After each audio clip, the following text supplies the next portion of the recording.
दोस्तों finally Apple अब दुनिया की नंबर 1 मोबाइल ब्रांड बन चुकी है। हालांकि वो होगी आपकी नज़रों में, लेकिन अगर आप उसकी सेल्स को देखोगे और उसके प्रॉफिट को देखोगे तो शायद दूसरी कंपनियां बाजी मार जाएं, क्योंकि 2010 से लेकर 2024 तक अब तक एप्पल नंबर 1 के स्पॉट पे नहीं रहा था, लेकिन अब वो नंबर 1 के स्पॉट पर आ चुका है। पहले उन्होंने शाओमी को बीट किया, उसके बाद में अब उन्होंने सैमसंग को भी बीट कर दिया और वो नंबर 1 की पोजीशन पे आ गया। एक टाइम ऐसा होता था कि शाओमी नंबर 1 पर चल रहा था जब उसके बजट सेगमेंट के फ़ोन धूम धड़ाके से बिक रहे थे, लेकिन इसके बाद में सैमसंग ने बाजी मार ली, वो नंबर 1 के स्पॉट पर आ गया और नंबर 3 के स्पॉट पे एप्पल था। लेकिन फिर शाओमी को बीट करके ये नंबर 2 के स्पॉट पे आ गए, लेकिन 2023 में कुछ ऐसा हुआ कि इन्होंने सैमसंग को भी बीट कर डाला है। करीबन 234 मिलियन फ़ोन इन्होंने बेचे हैं 2023 में, जबकि सैमसंग सिर्फ 2026 मिलियन फ़ोन ही बेच पाया, जिससे कि इनकी ग्रोथ 3.7% ज़्यादा हुई है दूसरी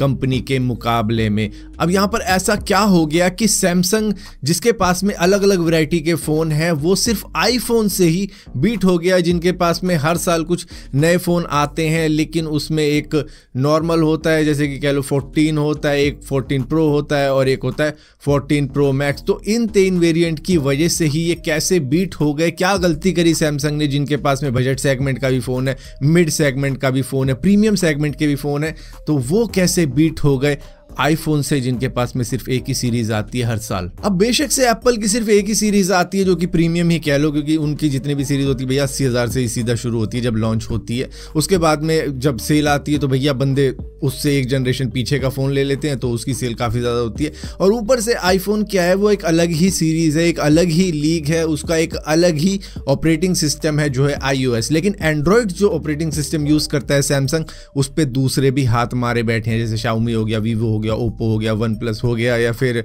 iQQ हो गया, या फिर गूगल हो गया। मतलब कई सारे ब्रांड हैं जो कि एंड्रॉयड ऑपरेटिंग सिस्टम वाले स्मार्टफोन बनाती है, जो कि सैमसंग के भी कॉम्पिटिटर है। तो सैमसंग का कॉम्पिटिशन सिर्फ आईफोन से नहीं है, उनका कंपटीशन तो दूसरी कंपनी से भी है जो कि उन्हीं के सेगमेंट वाले फोन भी बनाती है। अब उनकी एक बहुत ही पॉपुलर सीरीज होती थी जो कि गैलेक्सी सीरीज होती थी, ए सीरीज वाली।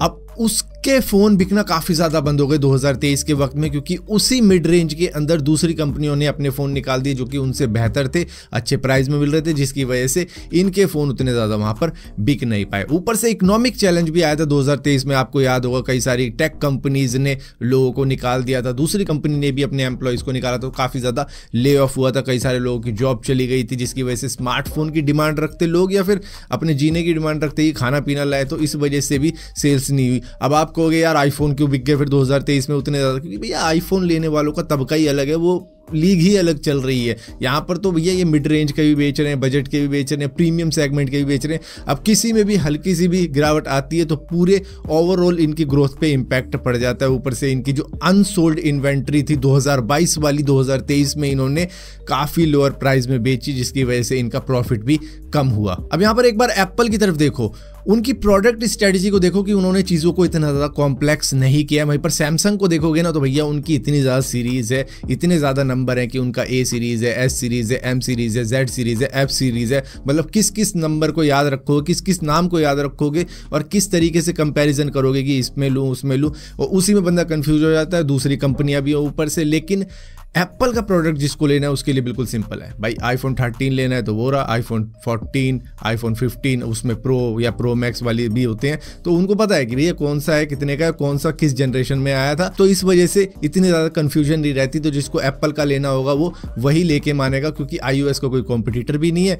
एंड्रॉयड का तो भैया वो भी मिल जाएगा, ये भी मिल जाएगा, उसके पास में ये प्रोसेसर है, इसके पास में ये प्रोसेसर है। मतलब लगे रहते हैं लोग, दिन भर लगे रहते हैं एंड्रॉयड के ऊपर, लेकिन आईफोन जिसको लेना है वो दिन भर नहीं लगा रहता। उसको पता है कि अगर आईफोन 14 की सेल आई है उसका बैंक डिस्काउंट मुझे मिलेगा, एक्सचेंज का ऑफर मिलेगा, और आईफोन काफ़ी ज़्यादा अफोर्डेबल भी हो जाता है कई सारी सेल के अंदर, जिसकी वजह से वो सीधा वही ले लेता है कि भाई झंझटबाजी ही खत्म। सो अब आपके दिमाग में आ रहा होगा तो भैया सैमसंग के पास में तो कोई ऑप्शन ही नहीं है, वो एंड्रॉयड के कॉम्पिटिटर से ही लड़ता रहेगा। नहीं, उनके पास में ऑप्शन है, क्योंकि वो एक बहुत बढ़िया कंपनी है, उनकी बहुत अच्छी अच्छी सीरीज़ भी है। तो उनका जो इस सीरीज़ का पोर्टफोलियो है ना, A to FZ जो भी चल रहा है उनका, उसको भाई थोड़ा सा कम करना पड़ेगा। इतना ज़्यादा ब्रॉड करके ना उन्होंने अपने लिए ही चीज़ें काफ़ी ज़्यादा कॉम्प्लेक्स कर ली हैं, जिसकी वजह से अब वो अगर चीज़ों को थोड़ा सा लिमिटेड कर देंगे तो उनके पास में अच्छा स्पेस रहेगा उन प्रोडक्ट के ऊपर अच्छी तरीके से काम करने के लिए, उस पर वो इनोवेशन कर सकते हैं, टेक्नोलॉजी में और भी ज़्यादा इम्प्रूवमेंट ला सकते हैं। तो मतलब सारा खेल उनका इनोवेशन का रहेगा, टेक्नोलॉजी का रहेगा। ऊपर से जो AI के ऊपर भी हम आज पता लग ही जाएगा, जो सैमसंग गैलेक्सी AI आने वाला था उसके बारे में भी पता लग जाएगा। तो AI पे तो काम करना ही पड़ेगा हर एक स्मार्टफोन को, जहाँ पर सैमसंग को इन सभी से एक स्टेप आगे रहना पड़ेगा, तभी वो हमेशा नंबर 1 के स्पॉट को सिक्योर कर सकता है।